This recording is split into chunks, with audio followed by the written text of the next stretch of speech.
par with his skills. We've seen how he not bully or try to encourage his teammates in a different way, like Steve Kerr. And there was a heated incident where Steve Kerr was guarding Michael Jordan, and Michael gave him a hard foul, and Kerr pushed him, and Michael Jordan gave him a black eye. But eventually, they they were called by Phil, and then Michael apologized to Steve Kerr. And after that, their relationship were better. And one thing also that also amazed me is how he encouraged Scott Burrell, who was also one of the top prospect before, and he likes to bully Scott Burrell, but in a good way. He wanted to because he's a soft guy, and that's how he described Scott.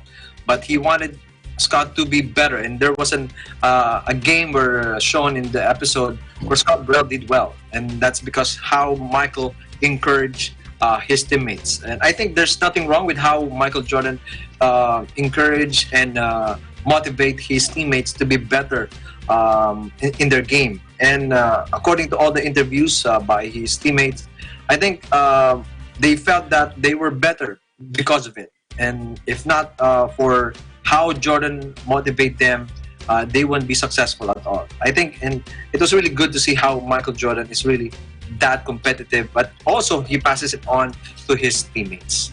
Yeah, I think you mentioned a key word there when you said bully. That's what he is. He's a bully, and his teammates only like him because they won.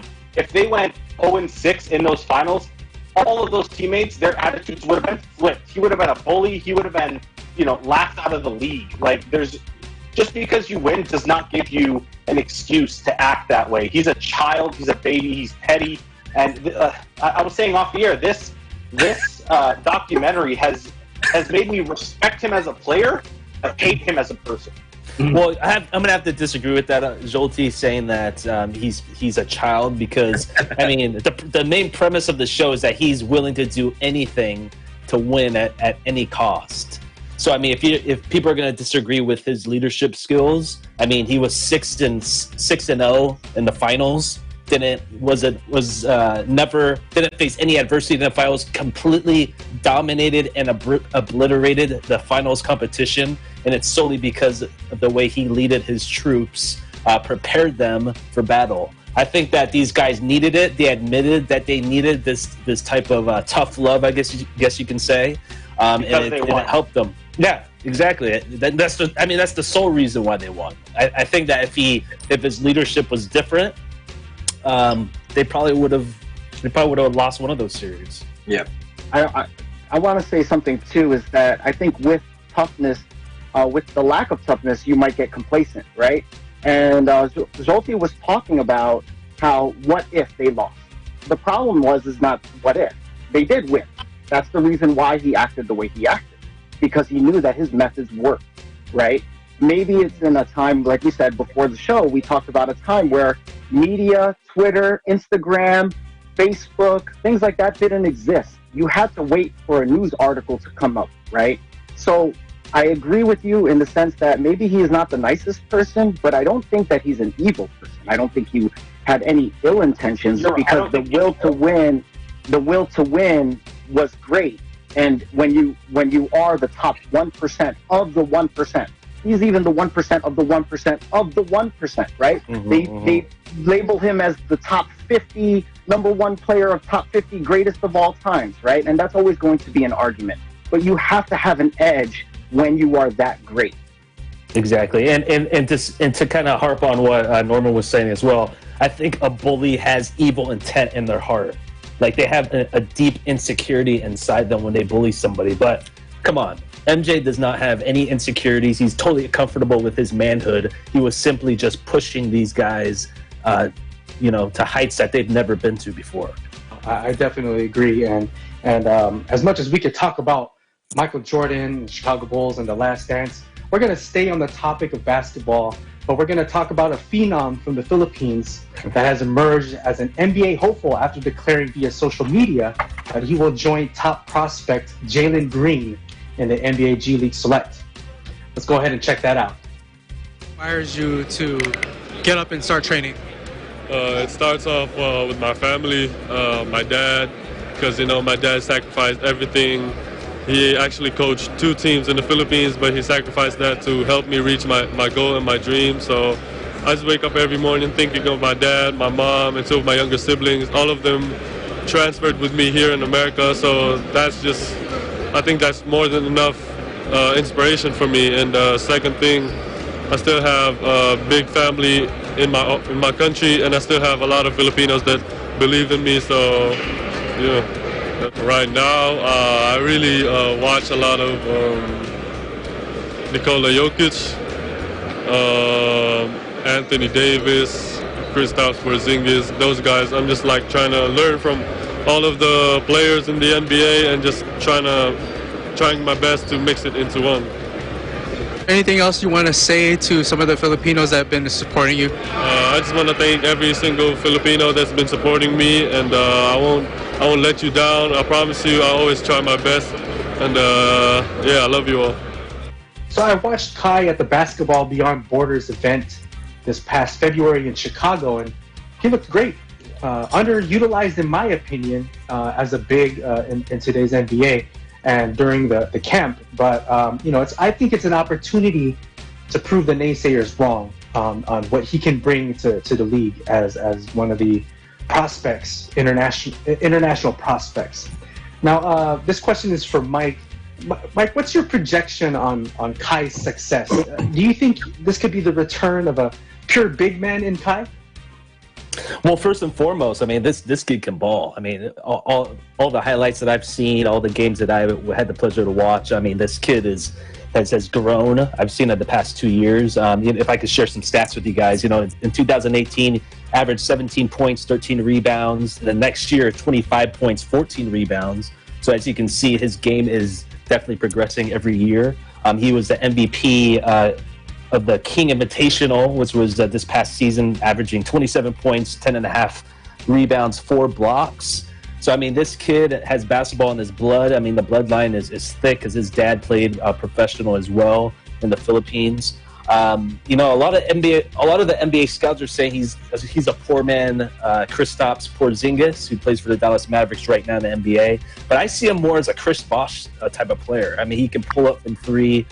He's a very good dribbler. He's a lefty, and he's fairly athletic. And given he's 7'2", so he's going to be able to really bang with those guys down low. The only thing that I'm just urgent to see him improve upon is just like his strength. Obviously, him being at 7'2", he's going to have to bang down low and guard quicker guys, so he's going to have to work on his foot speed.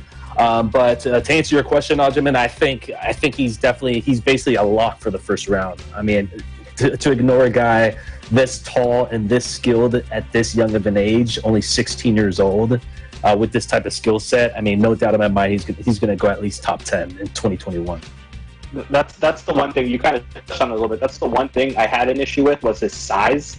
For him, I mean, yeah, he's still young. He still has room to grow. And the reason I like this move of him going to the G League rather than going to play in the NCAA is when you're in the NCAA, you only have 20 hours of practice time, and then the rest of it has to be devoted to your schoolwork, right? Yeah. So he doesn't really have time to develop his skills, to get bigger, to get better. The G League, he's going to eat, sleep, dream, everything, basketball, and getting bigger, getting tougher, and like you said, learning how to bang down low with the big guys at 7'2". Because from the videos that I saw that you took in Chicago, Aljamin, he was very skinny, too skinny almost.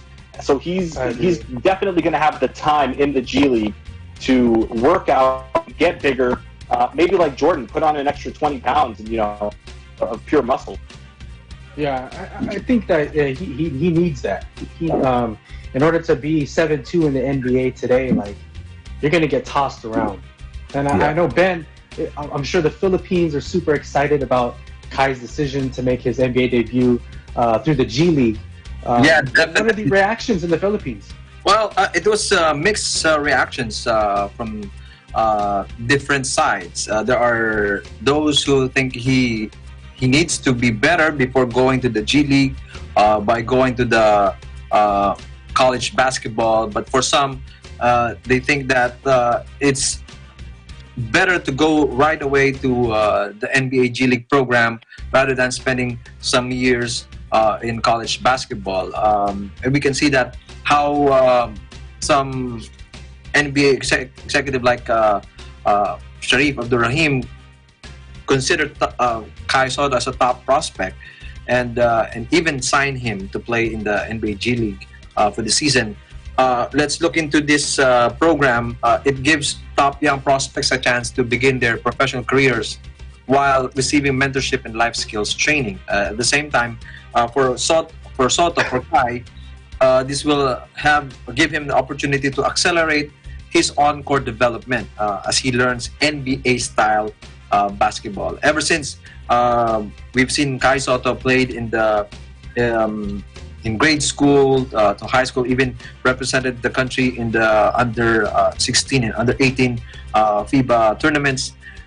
We've seen the great improvements of his game. His aggressiveness has improved, his court vision and all around basketball skills has really developed. But going to the NBA G League program would really develop more of his skills. I think Zerida would also agree on that, and I'm sure he's seen some of his game as well. Yeah, this kind of brings to mind another prospect that I don't know what happened to him. You know, he kind of fizzled out. Was Kobe Paras. Mm-hmm. You know, I think that he went to LA, and I don't know what happened to him. He just kind of became a model, I guess. He was a Pepperdine, I think, right? He played at more than he liked the basketball court, huh? Mm-hmm. What's it? DePaul or Drake University is where you played. Blue Jays. In LA. He played under one of former NBA player. Yeah, Creighton.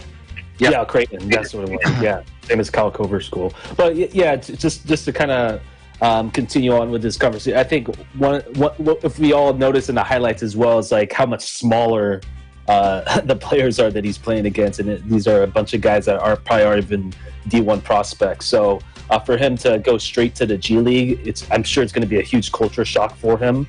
But again, him being at 7'2", having that wingspan, having that experience of basically playing basketball his entire life, he seems like a pretty coachable guy. I don't know him personally, but I mean, as good of a player as Sharif Abdurrahim was, you know, I'm sure he's going to be working with them and you know, molding him to be the best player that he can be. Definitely. We look forward to Kai's development. We'll take a short break, and when we return, we'll talk about the recent UFC events, Tyson versus Holyfield, and experts' top 10. Do we agree or disagree?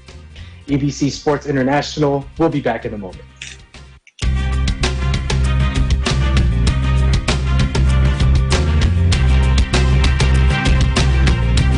Iba't iba man ang pinanggalingan, iisa lang ang pinangahawakan. Ang pangarap na makilala sa kanilang larangan. Mas titindi pa ang performances ng ating mga TNG aspirants dito lang sa pinakabago at pinakamalaking talent competition ng Philippine Television. Ito ang...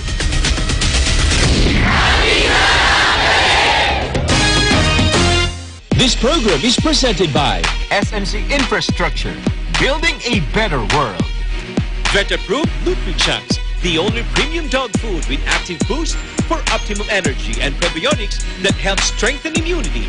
Just like Catherine Bernardo, gawing listo ganado ang fur babies niyo. Listo ganado sa Nutrichunks. Sanmig sugar-free white coffee. Puno ng white coffee taste without the sugar, kaya lower calories. Try mo na! Sanmig sugar-free white coffee. Sarap ng white coffee, now sugar-free.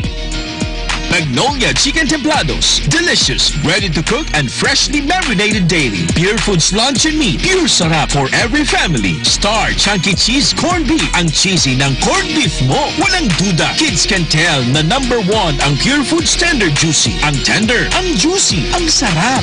Co-presented by Hubert, expert in air conditioning and electromechanical. Also engaged in structural, electrical, fire protection, plumbing, and sanitary services. Cougar, your ultimate MEPS and air conditioning solutions. New San Jose Builders Incorporated. Unlad Incorporated International. Fight against global poverty. Canrib Corporation, your ventilation and air conditioning specialist. Vita Herbs Philippines Green Coffee. Masarap, mabaho, at healthy pa. Puerto Rico Resort and Convention Center, Capiao, Nueva Ecija. I love Puerto Rico.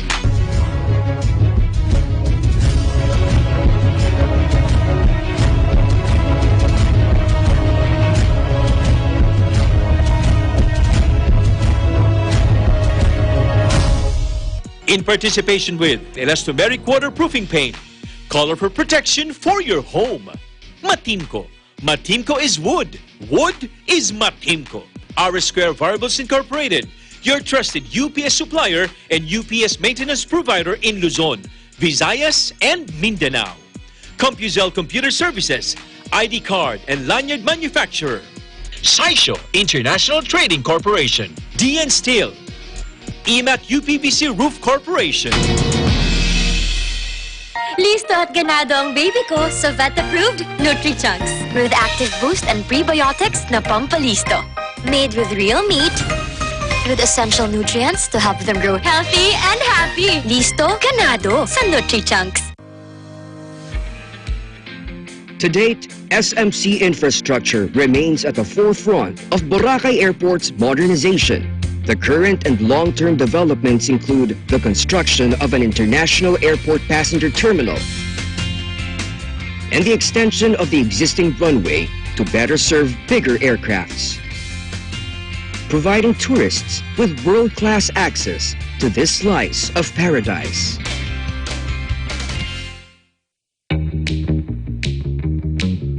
Hey, Gretchen Ho here, and I'm a white coffee lover. Creamy kasi, and very yummy. Pero mas masarap kung hindi nakaka-guilty. Check my new discovery, Sandmade Sugar-Free White Coffee. Puno ng white coffee taste without the sugar, kaya lower calories. Try mo na! Sandmade Sugar-Free White Coffee. Sarap ng white coffee, now sugar-free. Bakit natin ipinagluluto ang mga mahal natin? We want them to feel special. Sa meaty luncheon meat that we serve. If your pure intentions had a taste, it would taste like Pure Foods. Pure sarap. Pure Foods luncheon meat.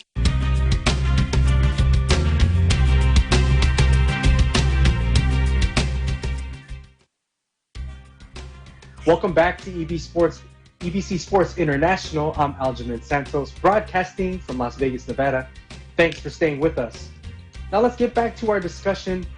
Recently, the UFC attempted to secure a venue in California to host UFC 249. Finally, the event took place. We have a special guest for this topic, our New Jersey correspondent, Norman Castro. Thanks for joining us once again. Thank you, Amin. All eyes were on Jacksonville, Florida last Saturday night as Dana White and the UFC brought back sports to the world with UFC 249. The normal deafening noise of the fans was now substituted by almost eerily silence. Top to bottom, this was an excellent fight card, but I do want to touch upon three fights in particular. I'm only going to talk about the three main card fights. The first one is Francis Ngannou versus Jairzinho Rozenstruik. This was considered going to be a knockout fight, and Ngannou did not disappoint. It only took him 20 seconds for Ngannou to knock out Rozenstruik, and it was a savage one at that. With this win, Ngannou sits and waits for the winner of Daniel Cormier and Stipe Miocic. The co-main event against Henry Cejudo versus Dominic Cruz was a great fight, but not without its own controversy. Cruz, coming off a long hiatus from the fight game due to injuries, started with his unique style of movement and footwork. Cejudo answered this by landing heavy leg kicks to slow down Cruz. In the tail end of the second round, Cejudo caught Cruz ducking and landed a knee that dropped Cruz. Cejudo pounced, and while it did seem that Cruz was totally knocked out and trying to get his bearings and stand up, the referee stepped in and stopped the fight, giving Cejudo the TKO victory. Shortly after, in his post-fight interview, Joe Rogan, he shocked the world by announcing his retirement from MMA. So Triple C will no longer be fighting in the in UFC. What is next for the bantamweight and flyweight divisions championship belts that he holds is going to be up in the air. While the undercard and the co-main event were also exciting, everyone was eyeing the main event with Tony Ferguson's return to the cage. Justin Gaethje seemed to be overlooked, as a win for Ferguson would have solidified his fight with Khabib Nurmagomedov, which was supposed to be planned for this card. Gaethje had other plans. It was evident early that Gaethje was poised for this fight, as Ferguson had no answers to the chopping leg kicks, check left hook, and straight rights. It looked as though he wanted to have a different game plan, because he was planning for Khabib Nurmagomedov, and Gaethje really likes his striking. But going into the second round, at the end of the second round, Gaethje got caught by an uppercut by Tony Ferguson, which stunned him, and I thought that this was going to be Tony Ferguson's time to climb back into the fight. However, Gaethje was just too much for the rest of the rounds 3, 4, and 5, and it was a brutal ending. I think that the ref stoppage, I know Tony Ferguson is a warrior, but I really do think that it was a good stoppage compared to the Dominic Cruz one, and Justin Gaethje won the interim lightweight belt. In the post-fight interview, he threw down the belt, saying that he wanted to wait and beat Khabib to finally wear the real belt. So he really wants to fight Khabib in the next fight. And I do want to touch upon one other thing. There was a UFC fight night on Wednesday, and it also had a little bit of a shocker, as Anthony Smith lost to Glover Teixeira. Glover Teixeira is up in age, and Anthony Smith was the favorite, but it was such a dominating victory by Glover Teixeira. At one point, Glover Teixeira hit him and apologized to Anthony Smith in the middle of the fight. Wow, I've never heard of an apology happening during the fight. But props to the UFC for sure for hosting one of the first sporting events during this pandemic. I stand by what I've mentioned during our previous programs is, the UFC is doing something right. I mean, considering their logistics are far different than football and basketball and things like that, but I really think the UFC is setting a great example for sports ahead during this pandemic, and possibly post-pandemic, with this island that's continuously being constructed by Dana White and his team. So, I'm pretty excited about seeing what Fight Island would be all about. That might be a little vacation after this whole pandemic thing. What do you think? Oh, well, it's very exciting news in regards to the Fight Island. Now, whether or not it is true, that is up to Dana White. But I think you are right. UFC did something that was definitely out of the norm. It brought in a show. It was done safely. They were tested. Everybody was social distancing. Everybody knew the risks that they were going into this. And with Fight Island, there would be less restrictions. And I think that, to me, is my biggest concern with Fight Island. I think still doing fights in the United States, still doing things that are sanctioned, it still makes it a little bit easier for me to take. I think that UFC is on the right track. And look, they're putting in a third fight scheduled already, a third fight card already. They are giving what the fans want, and the fans want live sports. And how do they do it? Well, Dana White said, let's make a Fight Island. And just to go further on that too, I think a lot of fans actually appreciated not having loud fans there, because you can hear how the coaches are actually coaching the fighters throughout the match, and you can hear how hard those punches actually are. So I think, even though it's a little weird and strange for everybody, I think it was actually really interesting not having any fans there. Yeah, for sure. I think also it was mentioned actually during the fight was that Daniel Cormier said, "Oh, we need to be quiet because the fighters can hear us." And Daniel Cormier was giving advice to the fighters because he was giving actual coaching, so he had to tell himself like, "Oh, we have to be quiet." And I think the other thing from watching many fights, the fighters were more tamed in the post-fight interviews. Sometimes fighters get riled up and they feel the energy of the crowd, and sometimes they react in a negative way, sometimes they react in a positive way. But here you saw that it was more of a calm interview, it was actually enjoyable to hear them speak their mind after the fights. I think that's a very odd situation to be in. When the UFC had their show, and they were fighting with no fans there. You can definitely hear the coaches and them giving their opinions and things like that. And I know that there's been a news about George St. Pierre as well. I believe he's Jolty. I believe you have an update on the Canadian there. Yeah, well, I mean, living in Canada, there's not a lot of sports. There's not a lot of sports going on anywhere in the world, but we don't have ESPN like you guys where they show a lot of old games. So we have the same sports center on repeat, 24 hours a day on every single sports channel. So I've heard the GSP interview on TSN about 30 times today alone. And the pretty cool thing, though, is that Dana White actually called him during UFC 249 to let him know that he's been inducted into the UFC Hall of Fame. And he actually, in his interview with TSN, he said that he thought Dana White was calling him to try to convince him to come back to fighting in the UFC.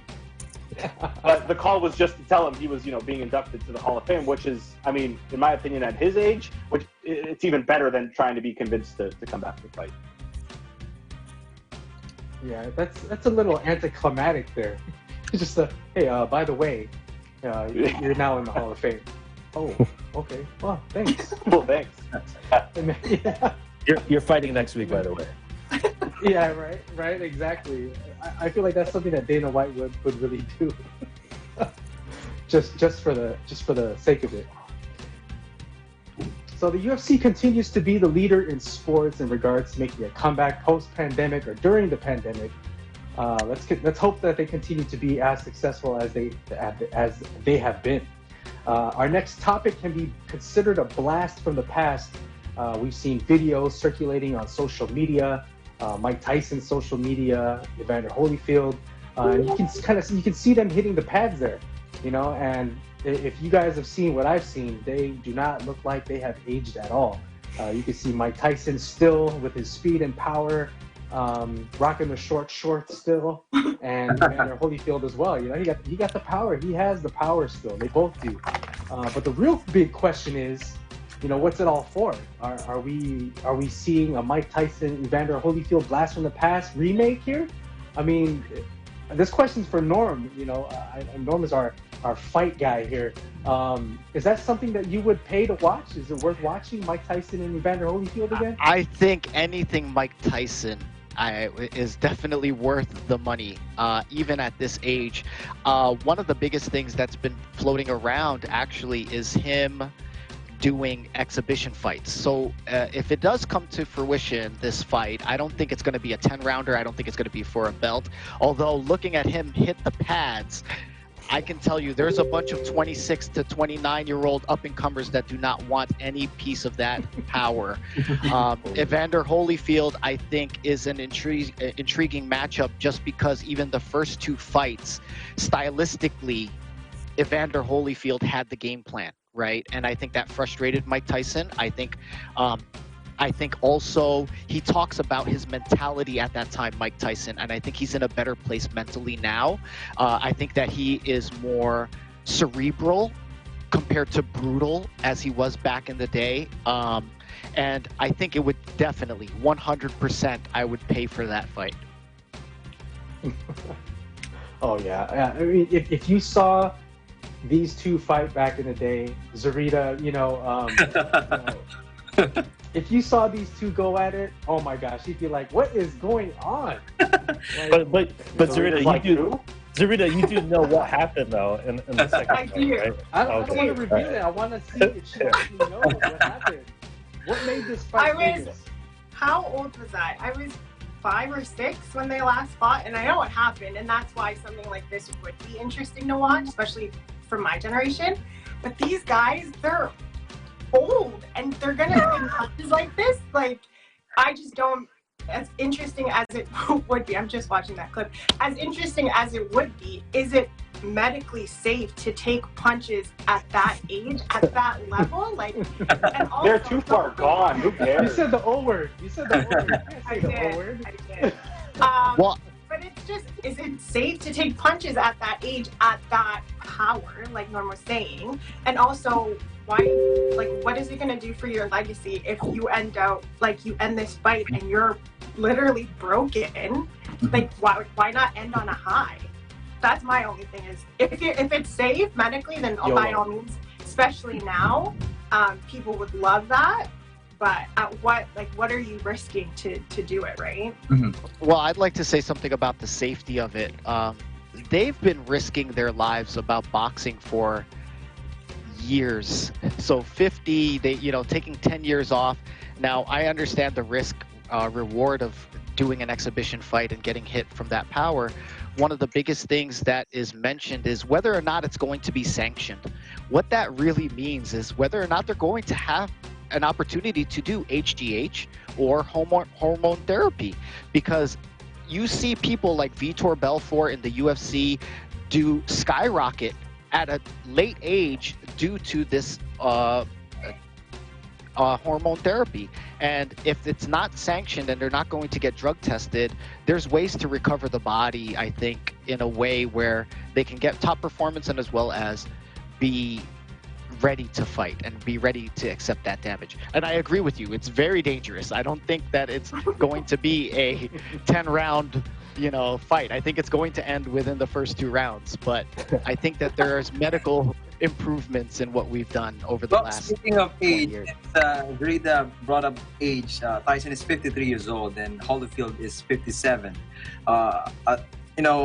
They may be old, but as you can see, they're still very fit, and once a boxer is always a boxer. And you can see how Mike Tyson punches still, and you can see the power, and even Evander Holyfield. Now, if there will be another fight for these two, definitely I would watch it, because the first encounter that they had, it was a disappointing one. Right? Ended up Mike Tyson being disqualified for biting Holyfield. And it went on for so many years. Now, I think this is a good way for them to really close the chapter of their career where it can end on a good note.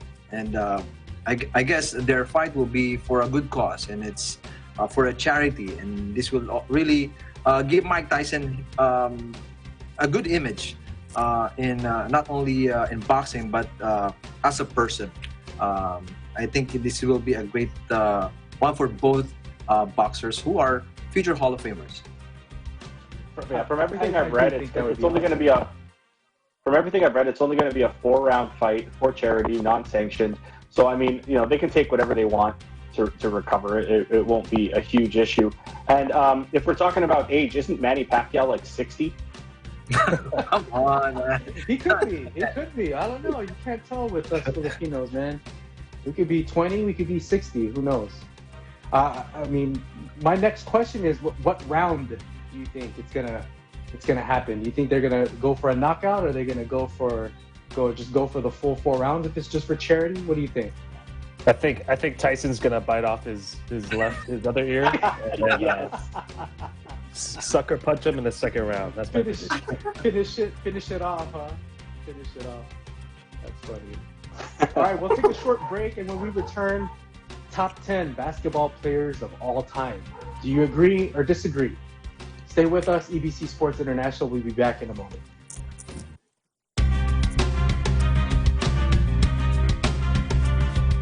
Iba't iba man ang pinanggalingan, iisa lang ang pinangahawakan. ang pangarap na makilala sa kanilang larangan. Mas titindi pa ang performances ng ating mga TNG aspirants dito lang sa pinakabago at pinakamalaking talent competition ng Philippine Television. Ito ang...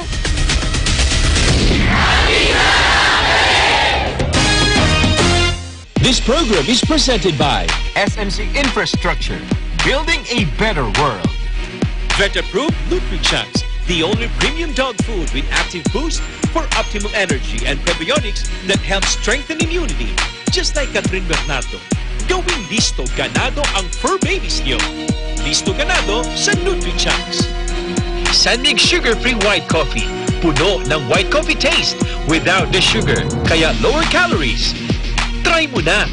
Sanmig sugar-free white coffee. Sarap ng white coffee, now sugar-free. Magnolia Chicken Templados. Delicious, ready to cook and freshly marinated daily. Pure Foods Luncheon Meat. Pure sarap for every family. Star Chunky Cheese Corned Beef. Ang cheesy ng corned beef mo. Walang duda. Kids can tell na #1 ang Pure Foods Tender Juicy. Ang tender, ang juicy, ang sarap. Co-presented by Kubert, expert in air conditioning and electromechanical. Also engaged in structural, electrical, fire protection, plumbing, and sanitary services. Kubert, your ultimate MEPS and air conditioning solutions. New San Jose Builders Incorporated. Unlad Incorporated International. Fight against global poverty. Canrick Corporation, your ventilation and air conditioning specialist. Vita Herbs Philippines Green Coffee.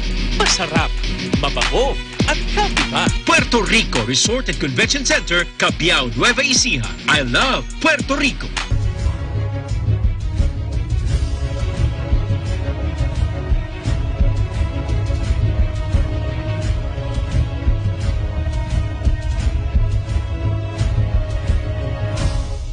In participation with elastomeric waterproofing paint, colorful protection for your home.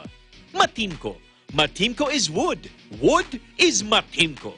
Our Square Variables Incorporated, your trusted UPS supplier and UPS maintenance provider in Luzon, Visayas, and Mindanao.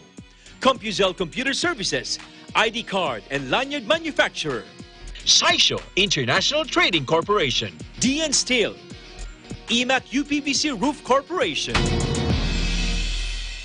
Listo at ganado ang baby ko sa vet-approved NutriChunks. With active boost and prebiotics na pampalisto. Made with real meat, with essential nutrients to help them grow healthy and happy. Listo, ganado sa NutriChunks. The Metro Rail Transit 7, or MRT-7, is a planned rail and road project from North Avenue, Quezon City to San Jose del Monte, Bulacan, with 14 stations, which can service 650,000 passengers daily. And very soon, the construction of the New Manila International Airport in Bulacan, Bulacan is expected to accommodate 100 million passengers annually and promises to be another significant contribution to progress in the Philippines.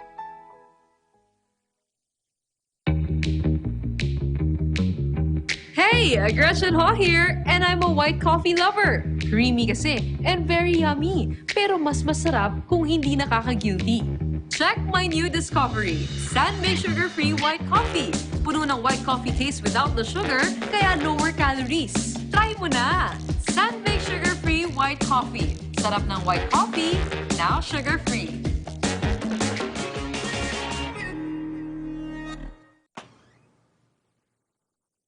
Ikaw lang ang star ng buhay ko. Para sa akin, perfect ka. Ibang klase ang sarap ng corned beef mo.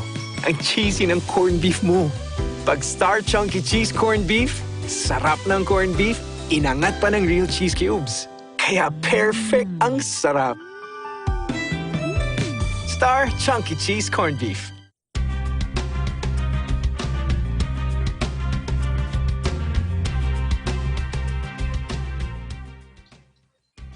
Welcome back to EBC Sports International. I'm Aljamain Santos, broadcasting from the fabulous Las Vegas. Thanks for staying with us. Since the Last Dance documentary, the ongoing discussion on who the greatest of all time has reached all social media platforms. And finally, experts have developed a top 10.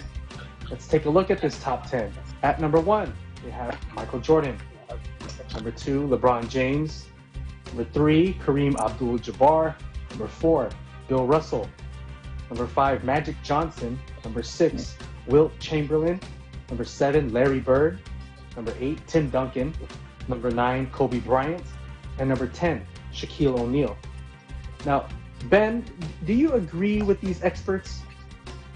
Well, there's no doubt number one player will be Michael Jordan, but I would choose either Kobe Bryant or Wilt to be top 2 and 3 respectively. And then probably I put LeBron James at number 10 and probably move up the rest, or even replace LeBron James to Scottie Pippen. Wow, that's really Scottie Pippen, top 10. Scottie number 2, huh? Yeah, wow. Well, for me, what I would do is I would take Shaq from 10. I would put him in that 6th slot where Wilt is at. Reason why I say that is with Wilt, yeah, he was absolutely dominant in his heyday, in his era. But when it really came down to it, he just could not deliver in the finals. I understand that he was up against a huge juggernaut, which was the Boston Celtics and Bill Russell at the time.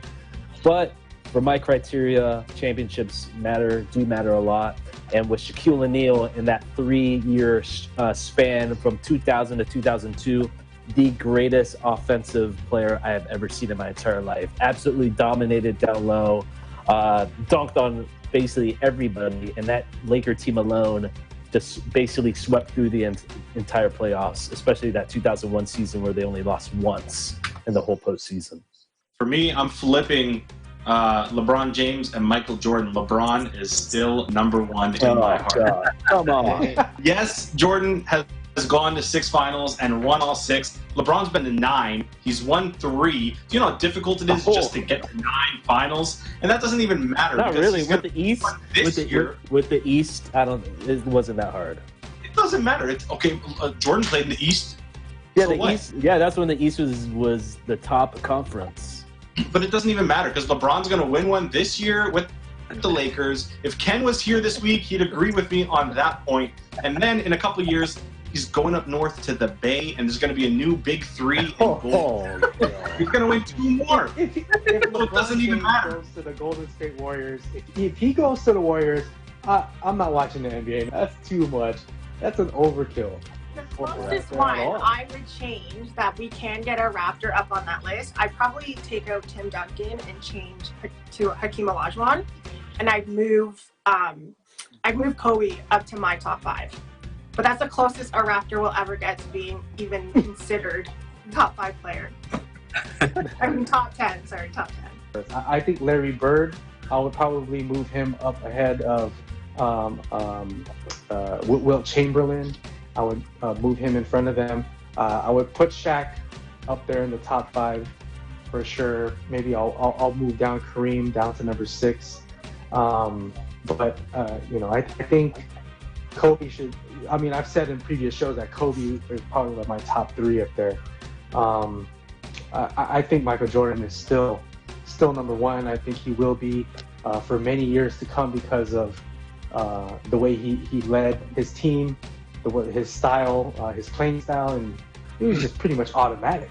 If he had the ball, it was automatic. That was going in for sure. He had the clutch gene that Kobe Bryant developed from him. And once Jordan developed his mind to see basketball as more of a team game, courtesy of Phil Jackson, then it was like lights out. So I think Michael Jordan number 1, untouchable for sure. Kobe even mentioned it in one of his interviews. Is like, you keep comparing me to Michael Jordan, but everything that you see in me is from Michael Jordan, right? Same thing with LeBron. LeBron will say the same thing. Everything that's learned from their skill set is from Michael Jordan. So for me as a basketball fan, it's hard for me to put them above somebody that they idolized so much of their game and of their play style, of their intensity off of this one player. He literally changed the generations, and he's even changing generations right now that haven't even seen him play. He is still that much of a figure. So I do agree with Michael Jordan being number one. Like I said, 2 through 10 is up in the air, but Michael Jordan literally changed the game. I feel like if LeBron stayed in Cleveland the entire time and didn't go to Miami, didn't go back to Cleveland and then to LA, I feel like if he stayed in Cleveland, won those championships in Cleveland, this conversation would be a totally different conversation, and he would be much more respected than he is today. And I also think if he didn't have that meltdown in 2011, I think that really, really damaged his legacy, just the way he performed in that finals. Granted, he performed well even in the finals that he lost, and he averaged a triple-double for crying out loud. But yeah, that 2011 final really put a blood edge on. I think with LeBron, one of the biggest things that people look at is his numbers. His numbers don't lie, right? Everything is analytics. I think people put him at number 2 because his numbers are just so great, right? Number 1 in scoring by age with Michael Jordan, assists, rebounds, steals. Like, you can't deny his numbers. And one thing that is said is like, well, LeBron plays, he flops, he doesn't do this, he doesn't do that. But his style would have succeeded even in the 90s when it was rough style. His size is just, you cannot change his size, right? Amin mentioned, like, he's just brute force. And even in the early 90s, I think he would have dominated in that era too. But again, he got that from Michael Jordan. So you can't put him above somebody that basically he emulated, correct? He had to create his own. I didn't hear Jolty mention one of the clear accolades that LeBron James has, and I don't think we may never ever see it happen again, of coming from a 3-1 deficit to win the championship against the Golden State Warriors. I think that's a pretty notable feat that LeBron James has. One thing I do want to mention, is Norm, you said that just because Kobe and LeBron got what they learned from Jordan, they can't be deemed greater than Jordan. I personally don't agree with that, because that would mean that Peyton Manning and Eli Manning can't be greater than Archie Manning because they learned what they learned from him, right? So that's just putting it into that perspective. I don't really agree with that. Just because you learn something from someone doesn't mean you can't be better at it than them. I agree, but it's only minuscule.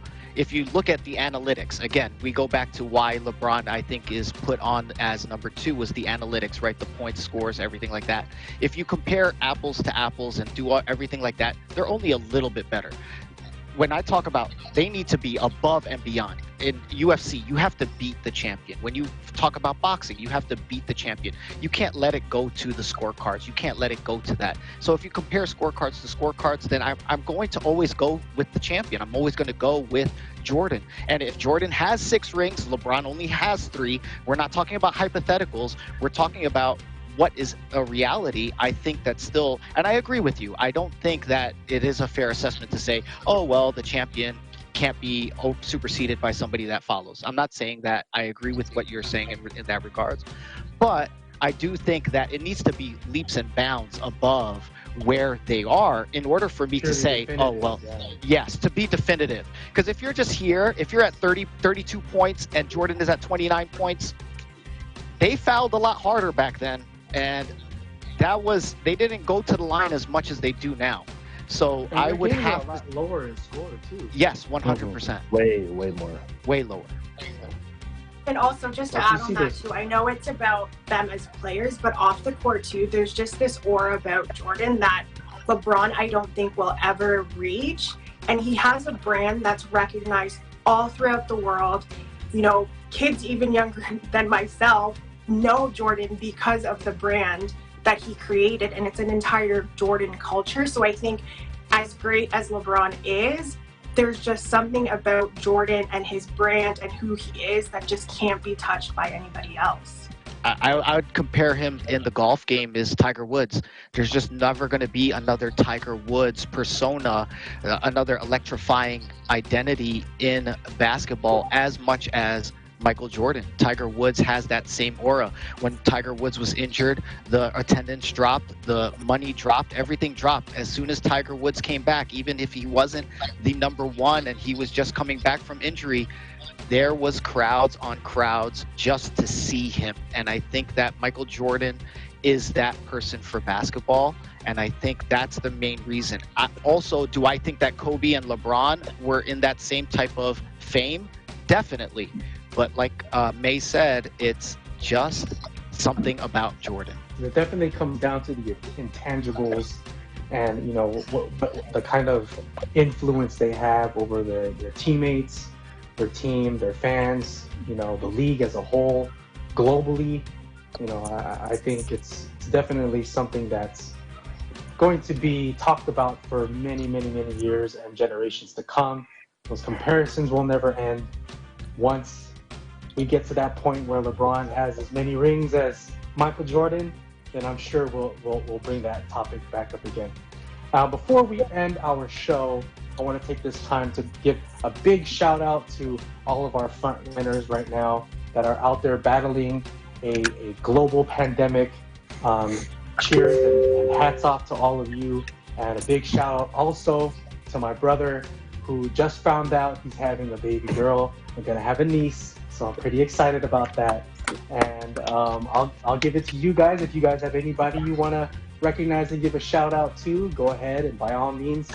Yep, since we're talking about the frontliners, one of our avid fans who always watch our programs, Nutritional and Dietary Department of New Era General Hospital, Almer Enau, Mark Magnace, Crystal G. Castro, and Nama, Jeffrin Kaguyarian, and Haji Chua, and Christine Era del Rosario. They always watch our show and also other shows from EBC. And stay safe. Just want to give a shout out to my wife. She is a nurse, so she's on the front line. Really proud of you of what you've done, and keep up the good work. Love you. All right. Well, I was going to shout out my wife as well, who is also a nurse, but she's on mat leave. So we kind of got lucky with the whole timing of this. So shout out to my wife for taking care of our kids in the other room so I can be on the show. But also shout out to all of the other nurses on the front line. So stay safe. I would like to shout out my husband, who isn't a nurse, but he is a kinesiologist for a retirement home. And I don't know about the States, but in Canada, that's one of the hardest hit places.